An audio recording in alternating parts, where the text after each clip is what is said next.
Hello class. Last class में हम chapter पढ़ रहे थे equilibrium particle and rotational motion, जहां पर हमने टॉर्क एंड एंगुलर मोमेंटम का टॉपिक कवर कर लिया था। आज की क्लास में हम एक नया टॉपिक शुरू करेंगे जिसके बारे में मैंने लास्ट क्लास में भी डिस्क्राइब किया था, एंड ये टॉपिक है equilibrium of a rigid body. इसको स्टार्ट करते हैं। Okay, so we are now going to concentrate on the motion of a rigid body.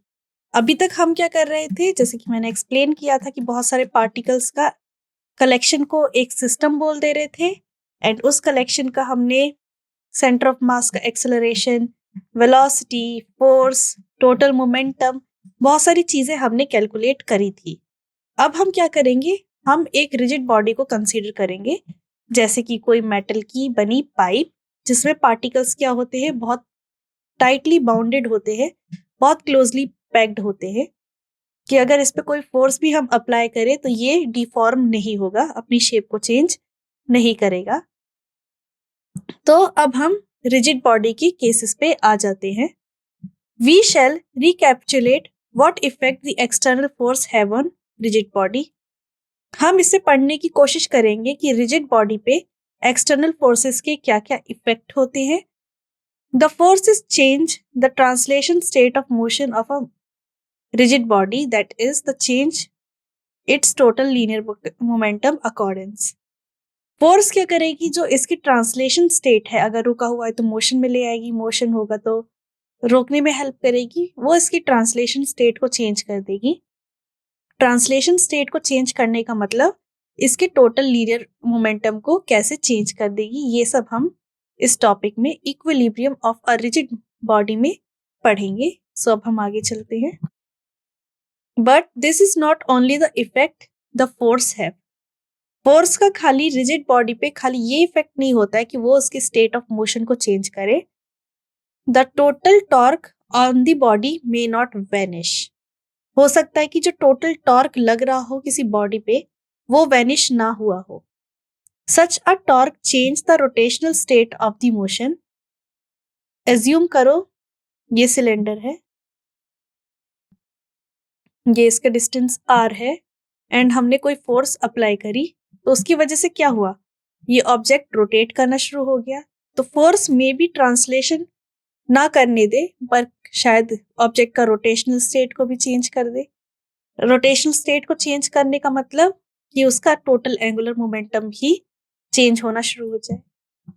तो फोर्स यहाँ पर दो चीज कर सकती है, एक तो ये कि इसकी मोशन ट्रांसलेशन स्टेट को चेंज कर सकती है, या फिर इस ऑब्जेक्ट की रोटेशनल स्टेट को चेंज कर सकती है। अगर फोर्स ट्रांसलेशन स्टेट को चेंज कर रही होगी तो टोटल लीनियर मोमेंटम चेंज होना शुरू हो जाएगा, एंड अगर फोर्स ट्रांसलेशन रोटेशनल स्टेट को चेंज कर रही होगी तो टोटल एंगुलर मोमेंटम चेंज होना स्टार्ट हो जाएगा। A rigid body is said to be mechanically equilibrium. Rigid body को हम कहेंगे वो मैकेनिकल इक्विलिब्रियम में है या फिर इक्विलिब्रियम में है, अगर if both the linear momentum and angular momentum are not changing with time।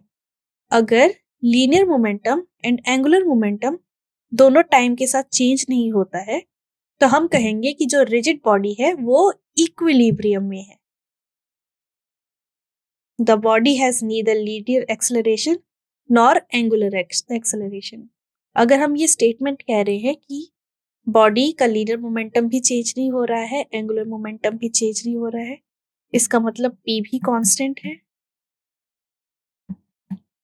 And angular momentum का सिंबल है L भी कांस्टेंट है। P कांस्टेंट का मतलब ये है कि जो लीनियर एक्सेलरेशन है वो चेंज नहीं हो रही है, एंड L कांस्टेंट है, इसका मतलब ये कि एक टर्म हम सीखेंगे एंगुलर एक्सेलरेशन, जिसे अल्फा वेक्टर से लिखा जाता है। ये दोनों कैसे हैं, जीरो है। आगे चलते हैं। इसका मतलब कि जो टोटल फोर्स है वो पूरे के पूरे ऑब्जेक्ट में जीरो लग रहा है। मे भी फोर्स लग रहा हो, बट टोटल फोर्स की हम बात कर रहे हैं। बिकॉज फोर्स एक वेक्टर क्वांटिटी है तो ये एक दूसरे को कैंसिल कर सकता है। इसका मतलब ये कि फोर्स भले ही लग रही हो but total force sum of all the forces zero हो सकता है, and sum of the all the forces अगर जीरो है तो बॉडी इक्विलिब्रियम में है। If the total force on the body is 0, total force अगर बॉडी की 0 है, then total linear momentum does not change with time. As we all know that dp by dt force के बराबर है, and अगर force ही 0 है, which implies p is constant. p कैसा है? कांस्टेंट है। कोई भी चीज अगर 0 होती है तो उसका डिफरेंशिएशन कांस्टेंट होता है। तो अगर टोटल फोर्स 0 है तो लीनियर मोमेंटम टाइम के साथ चेंज नहीं हो रहा होगा। इसका मतलब क्या? लीनियर मोमेंटम कांस्टेंट है, और यही कंडीशन है ट्रांसलेशन इक्विलिब्रियम ऑफ बॉडी की।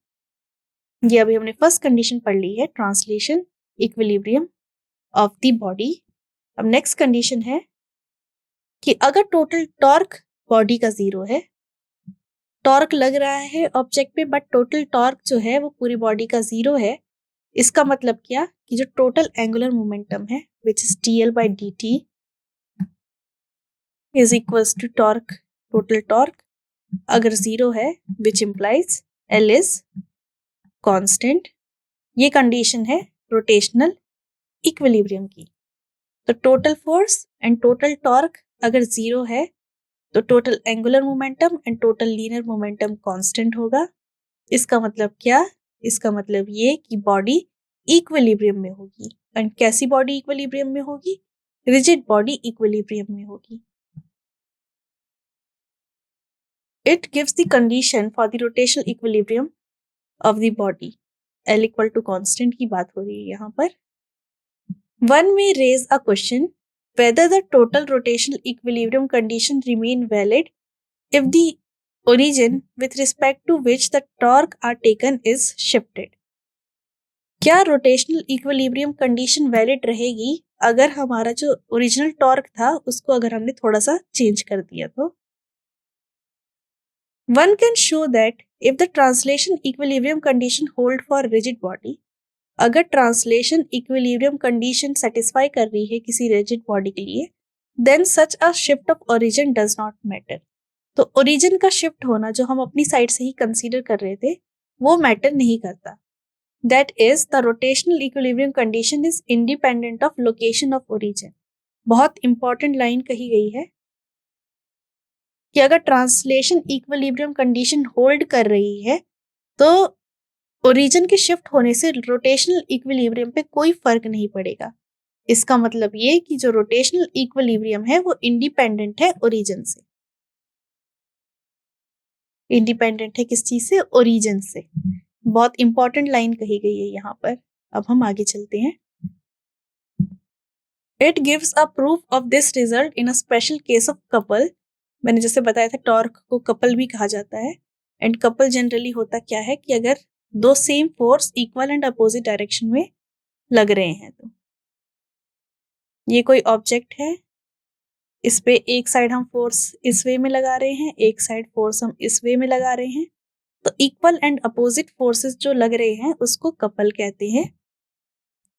ओके, एंड कपल फोर्स एक ऐसा एग्जांपल है जो रोटेशन मोशन में तो हेल्प करेगा बट ट्रांसलेशन मोशन पे हेल्प नहीं करेगा। फॉर एग्जांपल जैसे कि ये पेन है, एक साइड मैंने ऐसे फोर्स लगाया और एक साइड में पीछे की साइड फोर्स लगा रही हूँ, तो आप देख रहे होगे कि ये ऑब्जेक्ट रोटेट तो करेगा बट ट्रांसलेट नहीं कर रहा है, अपनी पोजीशन पे ही शिफ्टेड है।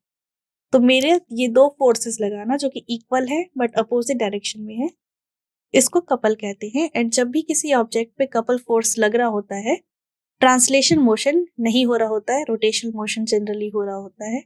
इसका मतलब ये कि रिजिड बॉडी जो है ये पेन जैसे, वो ट्रांसलेशन इक्विलिब्रियम में है। इसका जनरलाइज रिजल्ट ये है कि फोर्स एक्स डायरेक्शन में, फोर्स वाई डायरेक्शन में, फोर्स जेड डायरेक्शन में 0 है। ओके, आगे चलते हैं। अगर टॉर्क 0 है, इसका मतलब ये कि सारे के सारे टॉर्क एक्स एक्सिस में, सारे के सारे टॉर्क वाई एक्सिस में एंड सारे के सारे टॉर्क जेड एक्सिस में 0 होने चाहिए। तो इससे हमें क्या मिलेगा? कांस्टेंट एंगुलर मोमेंटम मिलेगा। सो टॉर्क, सारे टॉर्क का सम इन एक्स एक्सिस, सारे टॉर्क का सम वाई एक्सिस में एंड सारे टॉर्क का सम जेड एक्सिस पे 0 होना चाहिए। This gives 6 independent conditions to be satisfied for the mechanical equilibrium of a rigid body.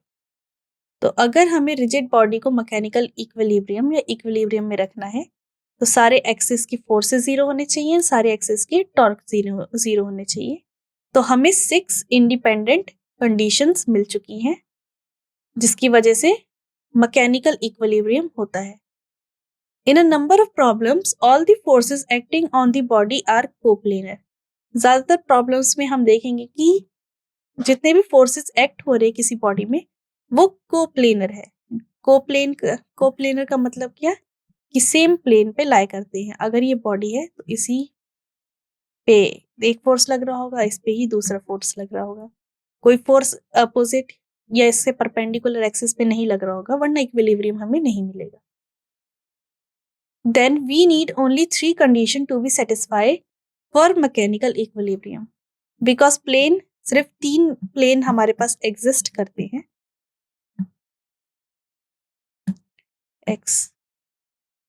XY plane, YZ plane and ZX plane. 3 plane हमारे पास होते हैं। तो ये 6 इंडिपेंडेंट कंडीशन हो गई है वो 3 इंडिपेंडेंट कंडीशन में भी कन्वर्ट करी जा सकती है। 2 of these conditions correspond to translation equilibrium. The sum of the component of the force along any two perpendicular axes in the plane must be 0. 2 of these conditions correspond to translation equilibrium. इनमें से कोई 2 condition translation equilibrium के लिए होनी चाहिए कि sum of the component of the force, कि जो फोर्स के डिफरेंट कंपोनेंट है परपेंडिकुलर एक्सिस पे वो हमेशा कैसे होने चाहिए, 0 होने चाहिए। The third condition correspond to rotational equilibrium. तो 2 कंडीशन है हमारे पास ट्रांसलेशन इक्विलिब्रियम के लिए एंड एक कंडीशन है हमारे पास रोटेशनल इक्विलिब्रियम के लिए। The sum of the component of the torque along any axis perpendicular the plane of the force must be 0. ये हमारा फोर्स का प्लेन है, टॉर्क परपेंडिकुलर एक्सिस पे अप्लाई हो रहा है। तो परपेंडिकुलर एक्सिस पे जो टॉर्क अप्लाई हो रहा है वो 0 होना चाहिए एंड सेम प्लेन पे फोर्स की कंपोनेंट्स 0 होने चाहिए। The condition of the equilibrium of a rigid body may be compared to those for a particle which is considered in earlier chapter. Equilibrium condition को हम उसी तरीके से लेके चलेंगे जैसा कि हमने काइनेमेटिक्स चैप्टर में पढ़ा था कि कैसे एक पार्टिकल इक्विलिब्रियम स्टेट में रह सकता है। ये हमारे पास एक क्यूब है, ये इक्विलिब्रियम स्टेट में कैसे रह सकता है, जब सारी डायरेक्शन से जो इसको पे फोर्स लग रही होगी वो इक्वल एंड अपोजिट होगी। तो बिल्कुल वैसी ही कंडीशन को आप रोटेशन मोशन में भी समझ के रखें, उतनी ही कंडीशंस लगनी होती है। Since consideration of rotational motion does not apply to a particle, क्योंकि रोटेशनल मोशन का जो कॉन्सेप्ट है वो सिंगल पार्टिकल में अप्लाई नहीं होता है, only the condition for translation equilibrium apply to a particle. किसी एक पार्टिकल में हम रोटेशनल मोशन का कॉन्सेप्ट नहीं डाल सकते, खाली ट्रांसलेशन मोशन का डाल सकते कि ये मूव कैसे कर रहा है। बिकॉज हम इसमें खाली ट्रांसलेशन का ही कॉन्सेप्ट ला सकते हैं, तो एक सिंगल पार्टिकल में एक ही टाइप का इक्विलिब्रियम होता है, that is translation equilibrium. Thus, for equilibrium of a particle, the vector sum of forces must be 0. Because एक सिंगल पार्टिकल में खाली ट्रांसलेशन इक्विलिब्रियम होता है, इसका मतलब ये कि हमारे पास एक ही कंडीशन होती है कि सारे फोर्सेस का सम 0 होना चाहिए। Since all these forces act on the single particle, they must be concurrent. क्योंकि ये जितने भी फोर्स हैं एक सिंगल पार्टिकल पे ही अप्लाई हो रहे हैं, इसका मतलब कॉन्करेंट होने चाहिए। हर डायरेक्शन से फोर्स इक्वल एंड अपोजिट होने चाहिए। कॉन्करेंट फोर्सेस को हमने काइनेमेटिक्स चैप्टर में भी डिस्कस किया था।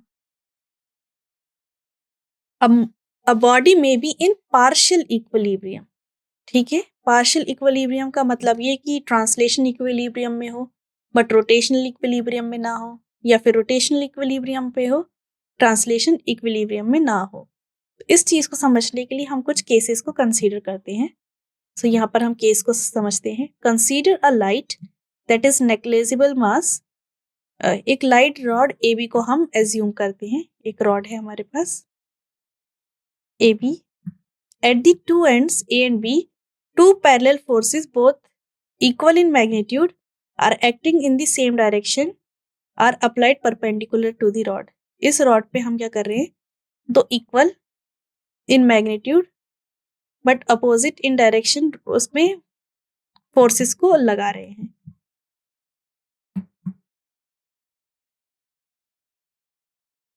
सी अगर मिड पॉइंट है, the movement of the force A B will equal but opposite. The net movement of the rod will be zero because equal and opposite force लग रहे हैं। अगर इस तरीके से इस पे फोर्सेस लग रहे हैं तो जो नेट मूवमेंट होगा, मतलब कि टोटल टॉर्क होगा, वो जीरो होगा, पर ट्रांसलेशन होगा बिकॉज फोर्स जीरो नहीं है। ओके, सेम डायरेक्शन में अगर हम फोर्सेस अप्लाई कर रहे हैं तो सारे फोर्सेस का सम नहीं है, तो इस केस में ट्रांसलेशन हो रहा है, बट टॉर्क जीरो है तो रोटेशन नहीं हो रहा है। The forces B is reversed. अब क्या करते हैं, इस बी फोर्स को उल्टा कर देते हैं, रिवर्स कर देते हैं इसकी डायरेक्शन को। तो इसकी डायरेक्शन हमने रिवर्स कर दी, एंड जैसे ही हमने इसकी डायरेक्शन रिवर्स करी, इस पेन पे एक इस साइड से फोर्स लगा रहे हैं, एक इस साइड से फोर्स लगा रहे हैं, तो ये पेन क्या करने लग जाएगा, रोटेट करने लग जाएगा अपने सेंटर से। तो टोटल फोर्स इस केस में जीरो हो जाएगा, बट टोटल टॉर्क इस केस में जीरो नहीं होगा। तो अब इसके पास रोटेशनल मोशन है बट ट्रांसलेशन मोशन नहीं है, तो पार्शियल इक्विलिब्रियम में ऑब्जेक्ट आ जाएगा। तो हमेशा याद रखना कि अगर फोर्स के पेयर लग रहे हैं किसी ऑब्जेक्ट में, इक्वल एंड अपोजिट, मतलब कपल बन रहा है, तो जब भी कपल बनता है तो क्या होता है, हम एक रोटेशन जनरेट होता है कपल फोर्स के द्वारा, क्योंकि टोटल टॉर्क जीरो नहीं होता है बट ट्रांसलेशन नहीं होता है। ओके, तो यहाँ पर वही लिखा है, a pair of force of equal magnitude but acting in opposite direction. Magnitude same है, फॉर एग्जाम्पल हम ए ही कंसिडर कर दे रहे हैं, बट डायरेक्शन अपोजिट है, तो इस टाइप के फोर्स को बोलते हैं कपल फोर्स या फिर torque. A couple produce rotation without translation. Couple हमेशा रोटेशन को प्रोड्यूस करता है, ट्रांसलेशन को नहीं। When we open the lid of a bottle turning up, बहुत अच्छा एग्जाम्पल दिया है। जब आप किसी बॉटल का ढक्कन खोल रहे होते तो आप अपनी फिंगर्स की हेल्प से कपल फोर्स जनरेट कर रहे होते हो। आपका थंब पीछे की साइड जा रहा होता है, आपकी फिंगर्स आगे की साइड जा रही होती है, तो क्या होता है, आप एक कपल फोर्स जनरेट कर रहे होते हो, जिसकी वजह से लिड खुलता है, क्योंकि रोटेशन हो रहा होता है। तो बॉटल ओपनर बहुत अच्छा एग्जाम्पल है कपल फोर्स के लिए। Another non example is compass needle. Okay, जो कंपस होते हैं जिसमें नॉर्थ एंड साउथ पोल होता है, वो बहुत अच्छा एग्जाम्पल है कपल फोर्स को एक्सप्लेन करने के लिए। The earth magnetic field exert equal force on north and south pole. हम सब जानते हैं कि अर्थ के पास एक नॉर्थ पोल होता है और एक साउथ पोल होता है। ओके, कंपस हमने यूज करते हैं जो नॉर्थ की ओर पॉइंट आउट करता है, साउथ की ओर पॉइंट आउट करता है। तो जो कंपस होता है वो हमेशा नॉर्थ साउथ डायरेक्शन को रिप्रेजेंट करता है। तो इसमें क्या हो रहा है, नॉर्थ साउथ एक वो कपल फोर्स बना देते हैं, जिसकी वजह से इसमें ये जो कंपस लगा होता है वो रोटेट करता है और हमेशा नॉर्थ और साउथ की ओर अलाइंड हो जाता है। तो ये प्रोसेस भी कपल फोर्स की वजह से पॉसिबल हो पाता है। Example show that movement of couple does not depend on the point about which you take the movement. Show करना है हमें कि movement of couple forces does not depend on the point about which you take the movement, कि जो couple force होता है वो किसी एक पॉइंट पे डिपेंड नहीं करता है, ये हमें शो करना है। और इसका आंसर है, कंसीडर करते हैं हम एक कपल फोर्स जो किसी रिजिड बॉडी पे एक्ट कर रहा है। तो हम एक रिजिड बॉडी अज्यूम कर लेते हैं, इस पे क्या हो रहा है, एक कपल फोर्स एक्ट कर रहा है, एक इस डायरेक्शन में, एक इस डायरेक्शन में। इस डायरेक्शन को F कह रहे हैं और इस डायरेक्शन को -F कह रहे हैं। At a point B and A, इसमें यहाँ पर किसी जगह पे लग रहा है और इसमें हम एज्यूम कर रहे हैं यहाँ कहीं लग रहा है A एंड B पॉइंट पे। एंड बिकॉज पॉइंट डिफरेंट हो गए तो इनका पोजीशन वेक्टर्स भी डिफरेंट हो जाएंगे, R1 and R2 with respect to origin. Let us take the movement of the force about the origin. अब हम क्या कर रहे हैं, फोर्स के मूवमेंट को ओरिजिन पे लेके जा रहे हैं। So the movement of the couple equal to sum of the movement of the two force making the couple. तो मूवमेंट ऑफ कपल इक्वल हो जाएगा दोनों फोर्सेस के सम के बराबर जो ये कपल फोर्स जनरेट कर रहे हैं। सो मूवमेंट या फिर टॉर्क किसके इक्वल हो जाएगा, R1 cross -F plus R2 cross F। इसको हमने सिंप्लीफाई किया तो R2 minus R1 cross F हमारा टॉर्क आ रहा है, टोटल टॉर्क या टोटल मूवमेंट। पर अगर देखा जाए ये ऑब्जेक्ट AB डिस्टेंस पे था, ये वाला पॉइंट R1 है एंड ये वाला पॉइंट R2 है, तो R2 किसके इक्वल है, R1 प्लस AB। तो इससे हमें AB की वैल्यू मिल गई which is R2 minus R1। तो टॉर्क क्या हो जाएगा, AB cross F।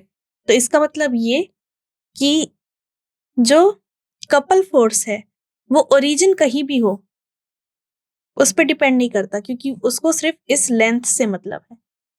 So the couple force is independent of the origin. हम देख रहे हैं कि AB क्रॉस F आ गया है, तो हमें सिर्फ इस डिस्टेंस से मतलब है और किसी चीज से मतलब नहीं है कि हमने ओरिजिन कहाँ पर सेट कर रखा है। मान लो ओरिजिन हम यहाँ पर सेट कर रहे होते तब भी फाइनल आंसर यही आता, AB क्रॉस F ही आ रहा होता। तो ये हमें क्लियर है। तो प्रिंसिपल ऑफ मूवमेंट क्या कहता है, for rotational equilibrium the sum of movement about the fulcrum must be 0। तो जैसे कि एक लीवर है जो एक पॉइंट से अटैच्ड है, ठीक है, तो प्रिंसिपल ऑफ मूवमेंट ये कहता है कि रोटेशनल इक्विलिब्रियम अगर यहाँ पर जनरेट करना है आपको तो सम ऑफ द मूवमेंट 0 होना चाहिए। इसका मतलब ये कि अगर दो कपल फोर्स लग रहे हैं, F1 इस डायरेक्शन में एंड F2 इस डायरेक्शन में, डिस्टेंस है इसकी D1 एंड इधर की साइड डिस्टेंस है D2। सो D1 F1 minus D2 F2 0 होना चाहिए, जहां पर D1 क्या है, लोड आर्म है, F1 लोड का फोर्स है एंड D2 एफर्ट आर्म है एंड F2 एफर्ट का फोर्स है।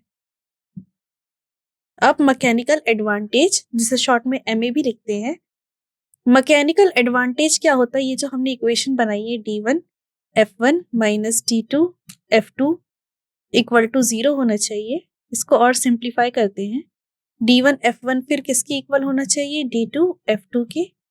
तो अगर हम फोर्सेस के बीच का रेशो निकाले, F1 बाय F2 करें तो वो इक्वल हो जाएगा D2 बाय D1 के, एंड इसी रेशो को मैकेनिकल एडवांटेज कहा जाता है। फोर्सेस के बीच के रेशो को मैकेनिकल एडवांटेज कहा जाता है। अब मैकेनिकल एडवांटेज ग्रेटर देन 1, अगर मैकेनिकल एडवांटेज 1 से बड़ा है, इसका मतलब ये कि एक छोटा एफर्ट ही आपको डालना पड़ेगा लार्ज लोड को लिफ्ट करने के लिए।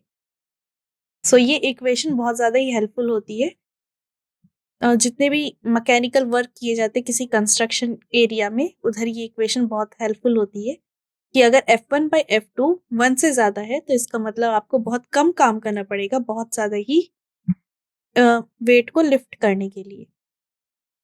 Now principle of movement hold even when parallel force F1 F2 are not perpendicular but act at some angle to the lever. अगर ये जो लीवर है इस पे ये जो F1 फोर्स है किसी परपेंडिकुलर इस एक्सिस में या इस एक्सिस की वजह किसी एंगल पे भी आ रहा हो, तब भी ये इक्वेशन होल्ड करती है। अब हमने इक्विलिब्रियम ऑफ रिजिड बॉडी में एक नया टॉपिक शुरू करने वाले हैं जिसका नाम है सेंटर ऑफ ग्रेविटी, जिसे शॉर्ट में CG भी लिखा जाता है। अभी तक हमने सेंटर ऑफ मास के बारे में पढ़ा था, अब हम सेंटर ऑफ ग्रेविटी के बारे में पढ़ेंगे। एंड सेंटर ऑफ ग्रेविटी बहुत ही अच्छा और इंटरेस्टिंग टॉपिक है। तो हम सब ने बचपन में किया होगा कि आपने के पास एक कॉपी होगी, उसको आपने अपनी फिंगर टिप पे बैलेंस करने की कोशिश करी होगी। ओके, ये आपके पास एक नोटबुक है आपकी, और आपने क्या किया, इस नोटबुक को फिंगर टिप में बैलेंस करने की कोशिश करी किसी एक पॉइंट पे। तो कुछ लोग क्या होता था, इजीली इसको बैलेंस कर पाते थे, पर पूरी की पूरी कॉपी किसी एक पॉइंट पे कैसे बैलेंस हो सकती है? तो इस क्वेश्चन का आंसर है कि जिस पॉइंट पे हम बैलेंस करना चाहते थे, वो पॉइंट एक्चुअली में इस नोटबुक का सेंटर ऑफ ग्रेविटी होता है। अगर इस पॉइंट को जी से हम डिनोट करें, जहां पर ये पूरी की पूरी कॉपी बैलेंस हो जा रही है, तो ये जो जी पॉइंट है, ये इस पूरी बॉडी का सेंटर ऑफ ग्रेविटी है। अब सेंटर ऑफ ग्रेविटी क्या होता है? सेंटर ऑफ ग्रेविटी वो इमेजिनरी पॉइंट होता है जो हम ज्योमेट्री से डिसाइड करते हैं कि पूरी की पूरी बॉडी का मास कहाँ पर कंसंट्रेट होगा, जहां ताकि हम उस पूरी की पूरी बॉडी को उस पॉइंट से बैलेंस कर सके। एंड जैसे कि इस कॉपी का सेंटर ऑफ ग्रेविटी डायगोनल के इंटरसेक्शन पे लाई करता है कि अगर डायगोनल ड्रॉ किए जाए, एक ये डायगोनल एंड एक ये डायगोनल, तो जहां डायगोनल इंटरसेक्ट कर रहा होगा वहां पर ही इस ऑब्जेक्ट का सेंटर ऑफ ग्रेविटी होगा। ओके,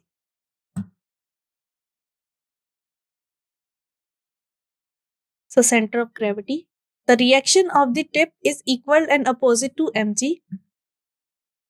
अगर इस पूरी की पूरी नोटबुक का वेट m, मास m है, तो इस पॉइंट पे जहां पर हम पूरी की पूरी बॉडी को बैलेंस कर पा रहे हैं, इस पॉइंट से जो फोर्स लग रही होगी वो पूरा का पूरा फोर्स होगा mg। Okay, and hence cardboard is in translation equilibrium. And इस पॉइंट पे क्या हो जाता है, जो कार्डबोर्ड है वो कहीं भी मूव नहीं करेगा, इक्विलिब्रियम में आ चुका होगा। तो इस पॉइंट पे कार्डबोर्ड के पास क्या है, ट्रांसलेशन इक्विलिब्रियम है। बिकॉज इस पॉइंट पे हम पूरी की पूरी कॉपी को बैलेंस कर पा रहे हैं एंड पूरी की पूरी कॉपी कहीं भी मूव नहीं कर रही है, तो ट्रांसलेशन इक्विलिब्रियम आ जाता है। ऑल्सो रोटेशनल इक्विलिब्रियम भी यहाँ पर आ जाता है कि ऑब्जेक्ट इस पॉइंट पे फोर्स लगाने के बाद भी ऑब्जेक्ट क्या हो रहा है, मूव, रोटेट नहीं हो रहा है।